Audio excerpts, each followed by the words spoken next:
so much going on, and there is supposed March on Ashburn at 8 in the morning.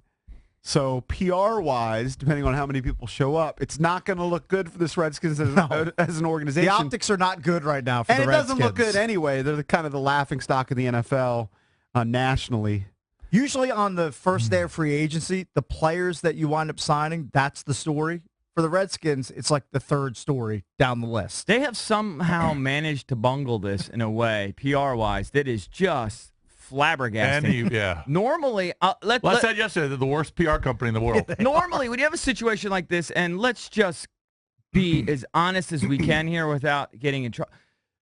When you have an employee that has a drinking issue, and it's just an open secret that he does, and you have a guy that's, reportedly, and by many accounts to games loaded, that sort of thing, you could come out of this somehow sympathetic. But the organization does not. They come out as the evil ones here. And Scott, the one that I really believe, and I think most people understand, has a real drinking issue. He's the one coming out of this sympathetically, the way the organization has handled this whole thing. I mean, it's unbelievable. And I think obviously there's more to it than just Scott's drinking. And by the way, he didn't relapse. He never stopped drinking. He acknowledged that. That's just what the Skins are telling us. I mean, the fact that the Skins say he relapsed, it's just like it's insane. Right, he never stopped. They've known he's had an issue all along. Yeah, he said it in the ESPN magazine article. We said it at the time of his hiring. But there are levels. There are levels of drinking. There is blackout drunk, having major issues, having 30 drinks, and there's having a glass of wine or a couple of beers. Also a convenient, it was beyond that. It's also a convenient excuse for them to use for him losing the power struggle within the building. Well, what's the true reason? Is it because the drinking was out of control, or is it because the ego battles and they're just using the drinking? I think it's a combination of things. I think it's real personality issues. I was told by someone that Scott didn't have a problem telling Bruce Allen to F off. Mm-hmm. That when they would get into fights and they would have disagreements, Scott would hold his ground. And I'm sure that would piss Bruce off. I'm sure Bruce didn't like that. Because none of this makes sense. Here's the official release from the Redskins. It's not much. The Washington Redskins have released Scot McCloughan from the organization effective immediately. We wish him success in his future endeavors. The team will have no further comment on his departure. The organization remains confident in our personnel department as we execute our free agency plans as well as prepare for the upcoming NFL draft. That is from team president Bruce Allen. So they're not going to answer any questions that's about the his dismissal. That's the official release. Well, Meanwhile, an unnamed official who spoke to the Washington Post said Scott had multiple relapses due to alcohol. He showed up in the locker room drunk on multiple occasions. This has been a disaster for 18 months. Right, and I have reason to believe that that is true. Most people in town understand that. But here's the thing. He's not the only one, by the way. If they ever was a bar at Ashburn, it would look like Cheers.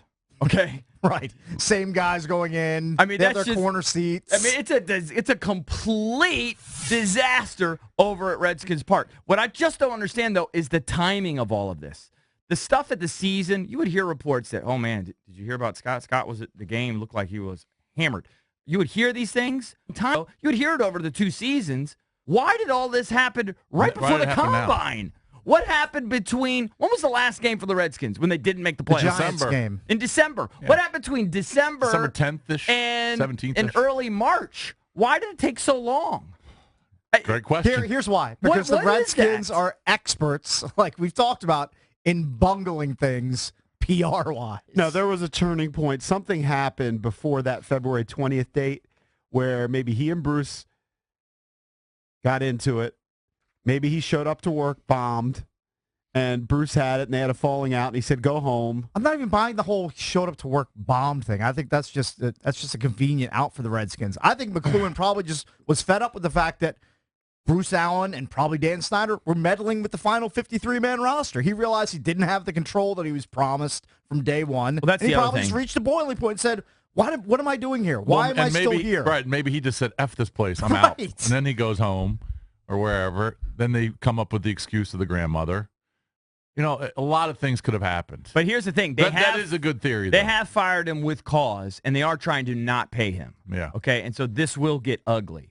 I don't know if he signed a non-disclosure. If he hasn't, we should, honestly, do everything in our power to book him. His lawyers probably won't let him. That's what I said yesterday. Open invite, Scot McCloughan. Call in. Have a seat right at the end of the table there. I have a number that might help us. Someone's got to get in touch with him. Interesting what the players said about him. So a lot of the players were very supportive of him. Right. But it is a debacle, in my opinion, when one of the players characterized McCloughan as frequently drunk, but he says he never thought much about it because his behavior and comportment never changed. Yeah, he was a functioning alcoholic. He's got a problem. He's an effective drunk. He's got a problem with alcohol, but I don't know that meant that he couldn't evaluate players.